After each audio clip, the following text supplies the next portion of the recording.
The further south you get, the more rifles you see. But that don't necessarily mean you're much more protected from the mysterious and horrifying things that lurk out here. From unsettling apparitions to swamplands haunted by creatures of legend, these are allegedly true ghost stories from the deep south. And if y'all want some southern fried folklore, you should look into the legend of Bloody Bones. If you've got a story of your own to share, send it to us at darkstories.org. I'd love to hear your alien abduction accounts and experiences with seeing disturbing things at lakes and rivers. Be sure to follow the Darkness Prevails podcast on Spotify and iTunes too, and leave us a review on iTunes if you don't mind. Thank you. Now, let's begin. Nighttime Horror from Anonymous. I never believed in the paranormal, but now I'm starting to question my own beliefs. For summer vacation, I decided to visit Shreveport, Louisiana, close to the river. I chose to stay at a quaint but pleasant motel located on Highway 80, an aging place run by a very pleasant family. The first few nights were normal, and the cozy room was a great place to get some shut-eye after daytime summer fun activities. However, things started to get unusual. I would awake in the middle of the night around 3 a.m. and feel some presence near me. It felt like a large person was sitting on the mattress. Sometimes it would be on the right side, sometimes on the left, and a couple of times the entity seemed to lay across my legs, which totally freaked me out. But every time I would push it out of my mind and continue to sleep. That was until my last night there. I was having trouble falling asleep this time, and I'd even put in my earphones to listen to some Darkness Prevails posts. This always helps me get to sleep. Just as I could feel my eyelids getting heavy, losing consciousness, I was abruptly woken by a noise on the opposite side of the room. It sounded like a woman's voice, uttering a short phrase, but it was so muffled I couldn't make out what she was saying. I just wrote it off, assuming it was some loud lady in the room next door. About 10 seconds later, it happened again, coming halfway across the room. It was getting closer. Wide awake, I didn't even have time to react before it spoke again, less than an inch away from my right ear. The voice spoke to me, warning me. "You're next." I immediately jumped up from the bed, looking wildly around, heart beating so fast it hurt, faster than it ever had before. But there was nothing. I looked all about the room, but there was no sign of anything having been there. I slowly went back to bed. I eventually got relaxed and finished up the video, putting me to sleep. I woke up the next day and checked out, forgetting most of what had happened the night before. Recently, I researched the motel online, just curious about how long it had been in business, when I found a disturbing post.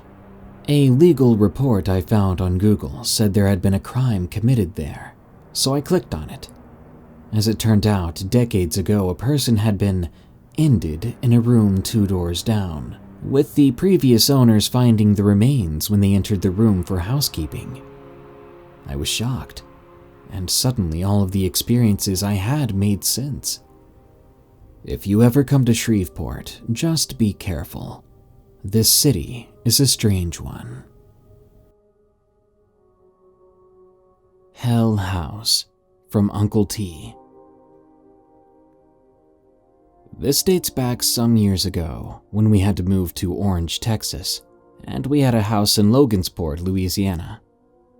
My dad got a phone call that the house in Logansport had been broken into, and so they went up there to check out what had been messed up or stolen or destroyed. When they arrived, they started going through things, seeing what all was missing and cleaning things up. While cleaning things out of my sister's room, They found an old Ouija board that was given to her when she was a young girl by a step-aunt for her birthday. Because my family was very religious, my dad decided that he was going to get rid of it. He had always heard that if he threw it away, they would always return to the owner, and so he decided that he would burn it. He went on up to my grandmother's house, his mother, to find the stuff to burn it with. He commenced to lay it on the ground and tried to light it with a match, but the match went out. He then went into the garage and found some charcoal lighter fluid. He proceeded to pour it onto the box and tried to light it. Needless to say, it was not lighting. He used almost a whole bottle and a box of matches, but it didn't work. So my dad, being a believer in prayer, he began to pray and ask God for help and guidance. He walked back into the garage and found some lawnmower gas and took the lid off the box, laying the board on top, crossways, and filled the bottom of the box with gas. He then poured a bit on the board as well, then began to pray. He struck a match and held it to the board. Gas usually ignites from the fumes, but he still had to hold it to the board as he prayed. Then the board began to burn in the center, not on the edge where the match was. So he and my sister backed away as the board was burning, and without warning, the fire exploded straight up into the air. A loud scream was coming from inside the board, louder and louder. Then the fire fell to the ground with a rumble. Smoke as black as the night began to move toward my dad from every direction. It just kept coming at him. He even put the wind at his back, but the darkness followed him. Suddenly, with one final scream, it was gone. The board and box were just gone, leaving a small bit of ash and an indentation in the ground where the board had been. After all that, they came home to Orange, Texas, and we went to church the next day. Everything was good, or so we thought. When we got home from church, we got out of the car and walked to the house, but none of the keys would work on any of the 4 doors. My dad then remembered the one door that led to the kitchen. It wasn't in good shape, so my dad could just bust in and replace it later. He proceeded to push on the door to gain access. When you push on things, they tend to fall away from you. But as he pushed on the door, the window shattered out onto him, as if something had been thrown out of it. We go inside and my dad feels like something is running down his leg, so he sits in the recliner and removes his slacks he wore to church. Blood was pouring out of a wound on his leg, but he never felt any pain from it. It had bled so much that he could pour the blood from his shoe like you were pouring a drink. He had no snag in his slacks, no blood on any glass, no meat from the wound. By the way, it was 2 to 3 inches long and 1 inch wide, and at least 1 inch deep. It was definitely not some little cut. We bandaged him up and tried to make the best of the rest of the day. Little did we know it was the beginning of a lifetime of hell on earth. The demon house is what we called it. We had no way of moving because we had rented the place from my step-grandfather because my dad's job relocated him where they needed him. We lived with it for, best I can remember, another 5 or so years, until we were older and out of school. My dad will not talk about it to this day. He is in his 80s. When I ask him or even mention the indecent, he begins to pray and walks away. My sister is the same way. I've learned to deal with a lot from spirits, shadows, dreams, and even demons. I'm 46 now as I write this to share with you. Funny how I can see these events play in my mind over and over, but I can barely remember my birthday at times. I am a preacher now, have been for about 5 years. Still have things happen that I talk to my dad about, and more to share if it interests you. From dreams of being crucified by demons to my house burning down just last year, and things that happened in that house before that day. After my father was attacked, after the Ouija board was burned, that's when strange things began to happen. We lived in a duplex that my step-grandfather let us rent from him. They were old naval barracks houses that he purchased. We rented both sides and made it one big home. Sometime after, we noticed that weird things were happening around the house. It was late one night and my dad and I were in the living room, sitting on the couch and watching TV, when we heard clicking coming from what we thought was the wall. The couch was located next to the front door of the main entrance to the home. It was wintertime, and all the house was closed up and sealed because of drafts, and these were old houses. We covered the windows with plastic wrap and duct tape. Well, there was one radiator heater that we used because of natural gas prices. Anyway, the clicking got louder and louder. Then the front door just opened. The main lock was still locked, sticking out, not bent or broken, just like it was locked but not shut. The thing is, it's a barrel lock. You lift and slide to latch it. My dad got up, and there was like this blast of cold air that went through him, but the glass outer door was still closed. So where did the blast of cold air come from? He stumbled back and looked at me. He was confused by what had happened. He closed the door again and locked it. Then he sat back down. That's when he took a piece of paper and put it in the doorway of my sister's room to check for drafts. We sat down on the couch to watch TV again. Suddenly, my dad says to me, "Watch the paper. It's moving." When I turned my head to watch the paper, it wasn't moving. I thought my dad was messing with me and trying to scare me, so I said sure and turned back to watch TV. Again, my dad said the paper was moving. Once more, I turned to look at the paper, yet it wasn't moving. He said to watch it out of the corner of my eyes, to not move my head. I did as he said, and he was right. It moved a lot, but when we moved our heads, it stopped. So my dad said just stare at it and see what happens. The paper goes absolutely insane, swinging around violently. Then it stopped and began to spin like a top. My dad got up to see if there was a draft, and it stopped again. There was no draft anywhere. The door flew open, the barrel latch still in the lock position. That night after my family got home, we went to bed. At one point in the night, my brother came to my room and said to leave him alone, to go to sleep. I'd already been sleeping and had no idea what he was talking about. He asked me, "How did you get from Tim's room so fast?" I replied, "What are you talking about?" He proceeds to explain, "You were jumping on my bed, and when I turned over, you ran into Tim's room." Tim is a cousin that lived with us at the time. "Go back to sleep. You're having a bad dream," I said to him. He stated, "How can it be a dream when I'm awake?"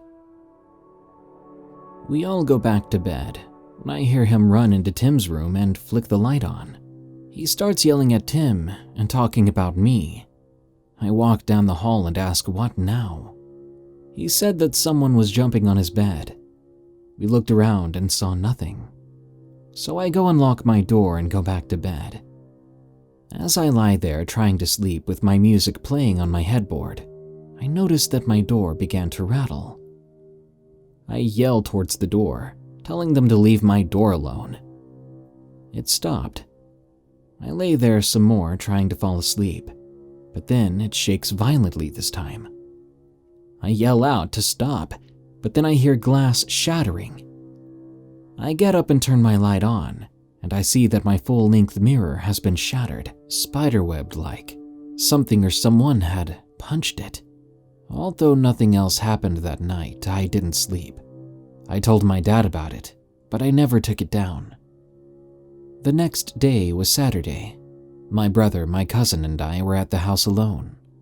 I was smaller then, and when the heater went off and cooled enough, I would sit on top of it. But that day I chose to lean against it. I was making my mother's owl wind chimes ring out. They were ceramic, so it was a peaceful tone. Suddenly, we heard a loud crash in the back part of the house. We walked into our rooms to see what it may have been. There was nothing in my room and nothing in my cousin's room, but my brother called us to come see. Let me paint this picture for you. My brother made the living room his bedroom. Now his room was larger than a regular bedroom. He had a lot of figurines of eagles and trophies. On top of his chest of drawers, he placed a mirror that was for a dresser. The mirror took 2 people to put on the chest of drawers, and it was across the room in a chair face down, not broken, just out of place. None of the trophies or figurines had been moved. We know that because my brother never dusted anything, and nothing else was out of its dust. It was overwhelming to say the least, but we dealt with it. Dad was the only person hurt by whatever this was. Well, unfortunately, I was the next target. For a while, not much was happening out of the norm of lights being turned on by themselves or stuff being moved. One night, I had my first encounter with sleep paralysis, and it wasn't fun. It scared me.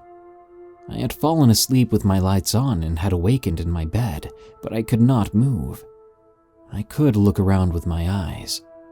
Not moving my head, I noticed black spots floating all around the room on the bed, the walls, the ceiling, all over. Suddenly, my arms shot straight out to the side of the bed, pulled tightly. My legs had been stiffened and placed one on top of the other, foot propped on top of the other foot. I then saw a huge black shadow floating from my feet just up to my face. It rolled to show a skeleton face, laughing like I'd never heard before, and my head fell to the left side. I then started having agonizing pain in my hands and feet. The pain was intense, and before I blacked out from the pain itself, my side began to throb with such an ache I cried. Then it was like when you come up out of the water gasping for air. I was trying to catch my breath and the pain was still there. It was days before it went away. I told my dad what had happened, and he said I'd been crucified. They are after me for some reason. We stayed in that house for about 8 or 9 years, dealing with things. My sister moved and my cousin moved back to his mom and dad's house. My brother graduated, and I quit school. My mom, dad, and brother moved back to Louisiana to the old home place. I stayed with friends for another year or so. As for the hell house, the demon house, my step-grandfather sold it, but the people moved out a year later.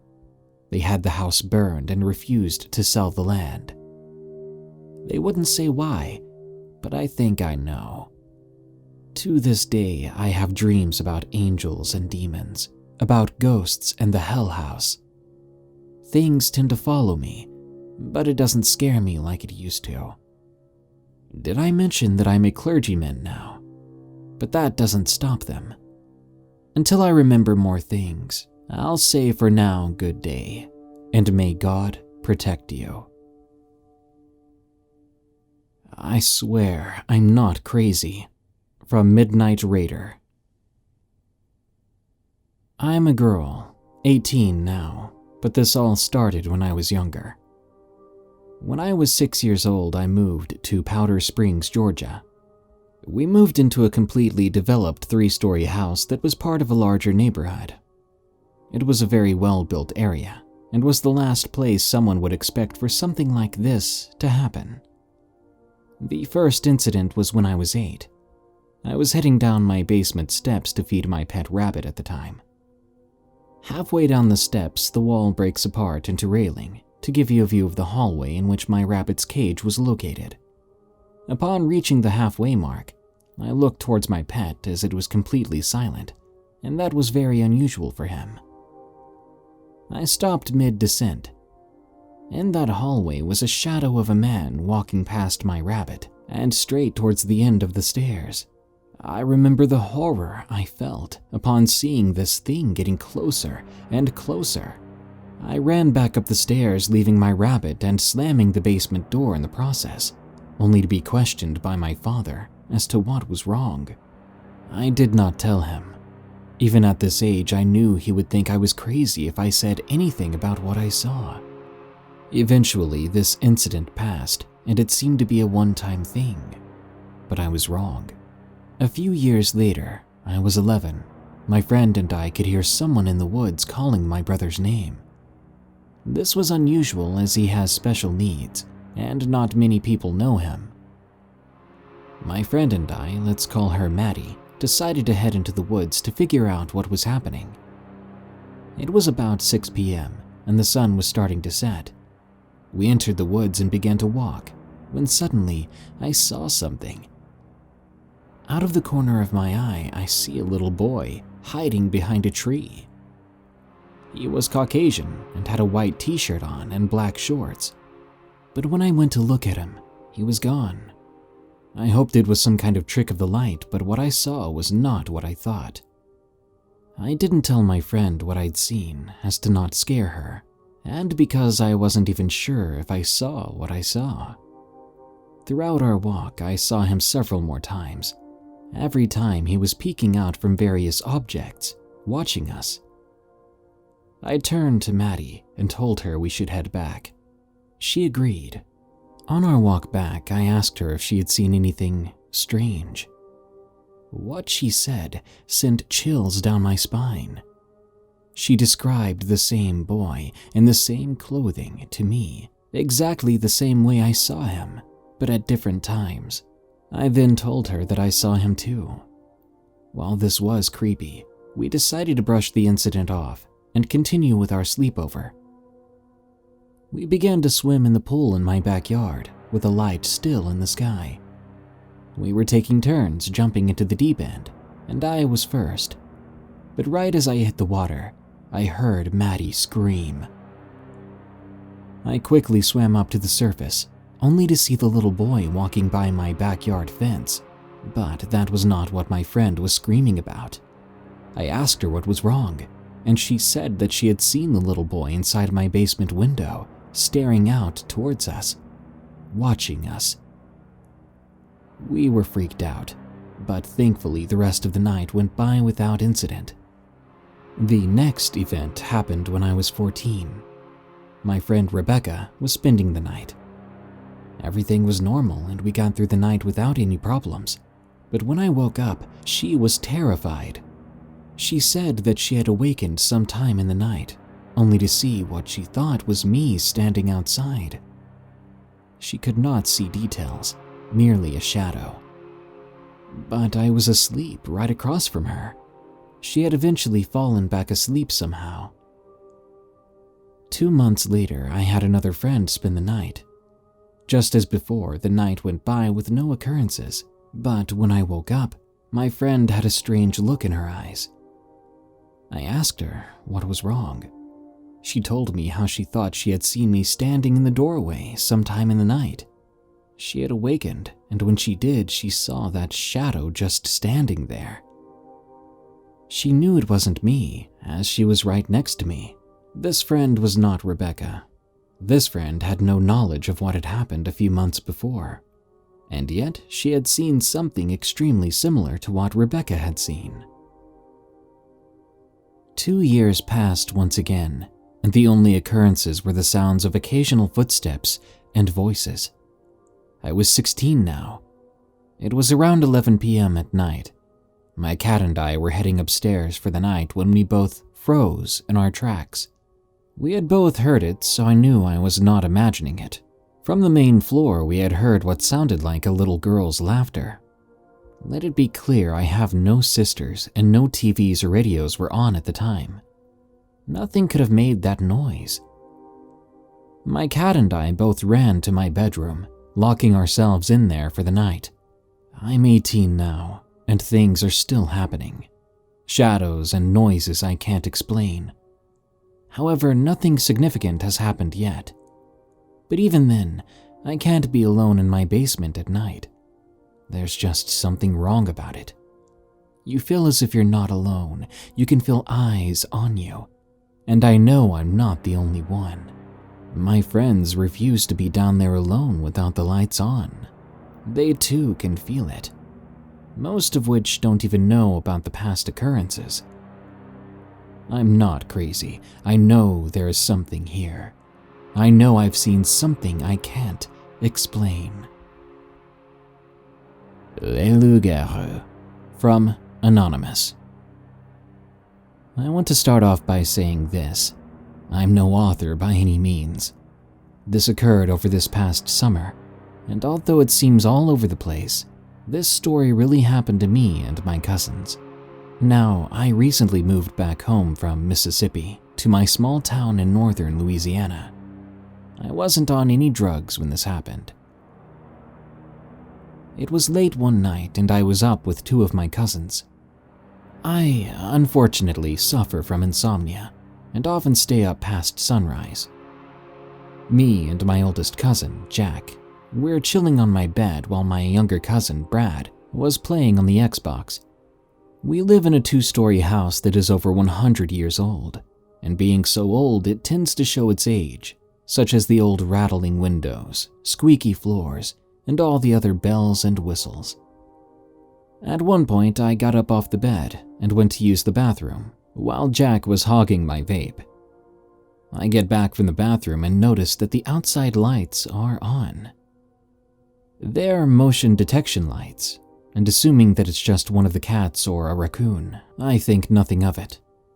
The window closest to my bed overlooks the side yard, and 50 yards away is my neighbor's house, with a small dinky little fence in between. I looked out the window while putting my phone on the charger, and I noticed that the light had just turned back on. I thought it was odd, but once again I shrugged it off. Just as I set my phone down, I cracked the window open a bit to get some fresh air on this hot summer night. After opening it, I realized that the outside was silent, like the quiet place kind of silent. I tap Jack on the shoulder and ask him if he feels odd. He replies with, "A little bit. I was about to ask you the same thing." After he says this, I get a wave of chills over my body, and my eyes wander around the side yard. From the window, you can also see the road in the front yard and the orange glow of the old crooked streetlight. Across the road is a road sign for "Turn up ahead." These details may seem unnecessary, but they will become relevant later. As I'm looking out the window in front of my neighbor's yard, I can see a dog poking its head out from behind a tree. This came as a shock because there are no stray dogs in our town, and the size of the head on this one made me think it was a German Shepherd. Even though I've only been here for 3 weeks, I know most everyone, and I know that there is no big stray dog roaming the night. I tell Jack to look out the window, but before I could finish the sentence, I locked eyes with the dog. At that point, I felt a wave of dread and regret wash over me. Jack then looked at me, waiting for the rest of that sentence. Then he looked out the window to stare at what I was looking at. He exclaimed, "What the heck?" He stands up while putting his hand on my shoulder. Instinctively, in the worst fight or flight moment, I close the window all the way to lock it, and I close the curtains. Brad, being confused, asked, "What's going on?" But I shushed him, turning off all the lights and sitting on the bed. I did these things because as Jack stood up, the dog stood up from behind the tree. Just for reference, the tree it was behind was next to the little fence. I'm 6'4", and the fence still comes up to my elbows. When this thing stood up, the fence was below its waist. Brad was confused about the whole situation, and we explained to him that there was a man outside and we needed to be quiet. I really don't know why we told him this, because it was still scary, but would you believe someone if they told you a werewolf was in the neighborhood, just saying hi? After that, he started to freak out, and I had to calm him down to the best of my ability. I told Jack and Brad to stay quiet. I looked out the window to see if it had left. When I took a peek, it was no longer behind the tree, but instead directly below the window. It was looking upwards towards me, and when it found my eyes, it talked. It was speaking in the deepest, darkest voice I'd ever heard. Imagine this, the lead singer of Disturbed mixed with the voice of Optimus Prime.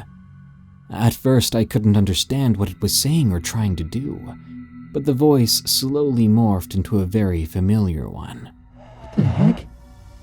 It was Jack's voice, or it was supposed to be.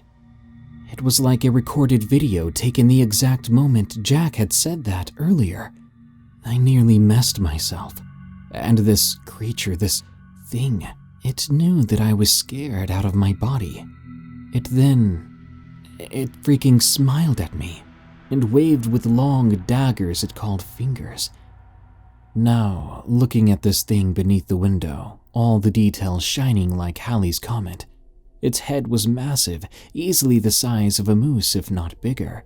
Its body was like that of a bodybuilder's, toned and muscular. Its legs were bent back like a dog's would be. It had no tail, and it was all chocolate brown. Its eyes, though, they weren't glowing like you hear in stories. Its eyes were just like mine. Green, and they looked like a human's would. After I comprehended this monstrosity that was below me, it turned on a dime and bolted across the street. My eyes followed it the whole way, and when it got to the other side of the street, it stopped at the sign. Now I had a better idea at this thing's height. The sign was 6'10", and this thing was easily a foot taller. I slowly looked back at the thing, and it waved again, slowly walking backwards into the woods. It took me a few seconds to snap back to reality, but when I did, I turned around and Jack and Brad were both to my right, looking out the window too. Needless to say, we stayed up the rest of that night. The next morning I had to go to my grandpa and grandma's house to help take care of my dear granny. When I got there, I was tired out of my mind, but I sucked it up and took care of the things that needed to be done. Before I got ready to go, I sat down on the couch and talked to my granny. We went on tangents about the most random topics until dogs got brought up. I told my granny about a massive dog me and my cousin saw last night, and she looked at me in an odd way. I asked if something was wrong, and she replied with, "So, you saw him, didn't you?" Hearing this come out of her mouth shocked me. I then asked, "What do you mean?" She then said, "You saw him. Last night you saw the Loup Garou." I looked at her like a little kid looks at their father for the first time since he was shipped off to war. She then tells me more about this Loup Garou. The Loup Garou is an urban legend, a story only mothers tell their teenagers so they don't sneak out. Well, let me tell you, hun, the legend isn't so urban. I first experienced him when I was your age. I was out with my gals having the night out. We stopped at a local park right around 12 in the morning. We sat for a while. It was a hot summer night, so we had our windows rolled down. I noticed there were no crickets chirping, no bugs buzzing, no other cars around. I felt chills that night, and instinctively I looked to my right at the edge of the woods. I met eyes with him. He was tall, muscular, and very dark. All of a sudden, my friend screamed, and the next thing that happened was nothing short of crazy. Le Loup Garou howled like a wild animal, but at the lowest pitch imaginable. It sounded like a boat horn mixed with a howl. He then bolted into the woods, and I thought I would never see him again. That was until last night. After hearing her say that last sentence, I turned pale as a ghost. Last night, right at 12 a.m., I heard a knocking at the back door. It started soft and gradually became louder, almost turning into the sound of a battering ram. I rushed out my bedroom door, thinking your grandpa had locked himself out. But as I left the bedroom, I turned around and realized he was sleeping next to where I was just lying down. I then wonder if there's a neighbor in distress, so I run as quickly as I can to the back door. For reference, the door is a patio-type door with lots of rectangular windows. I turn on the back porch light and peek through the blinds. I nearly dropped dead when I saw a pair of eyes that matched my own, staring back at me.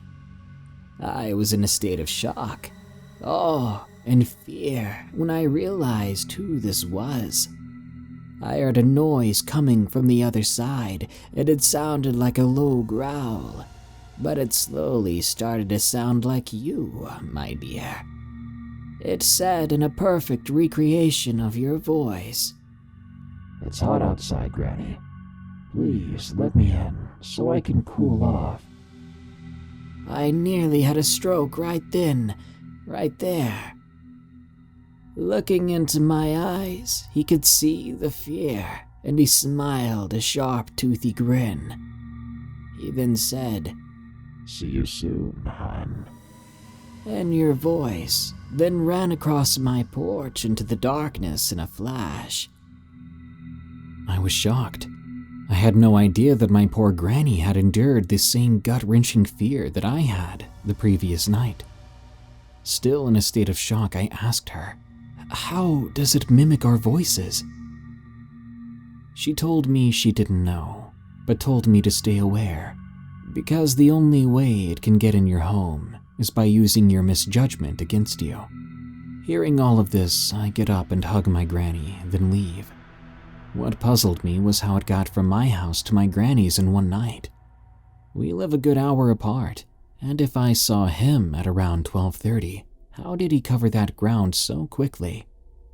As I was thinking about the whole situation, I had the same feeling of dread wash over me as I'm turning off the highway.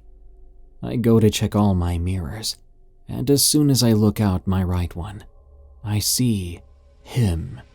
The toothy snout, the human eyes, and the massive head was keeping pace with my truck. I started to speed up, almost 65 on these old country roads, and I can't shake him. I then feel the weight shift on the bed of my truck, and in my rearview mirror I see the condensation on the glass. Through the back glass of the truck I hear my name being called in my granny's voice, and then a deep, dark laugh. I start praying aloud. Before I could comprehend what just happened, all of a sudden the truck shifted back to the way it was before. I looked in the mirror, and nothing was there, no condensation, no snout, just the dark, cloudy night behind me. I make it home safe and surprisingly fell asleep very quickly. The next day, me and Jack spread ashes around all the entrances of the house. Completely his idea, not mine, and I feel stupid not thinking about it. We prayed and brought a pastor to the house. He blessed the property. Since doing all these precautions, we haven't seen him around here or Granny's house since, and hopefully it stays that way.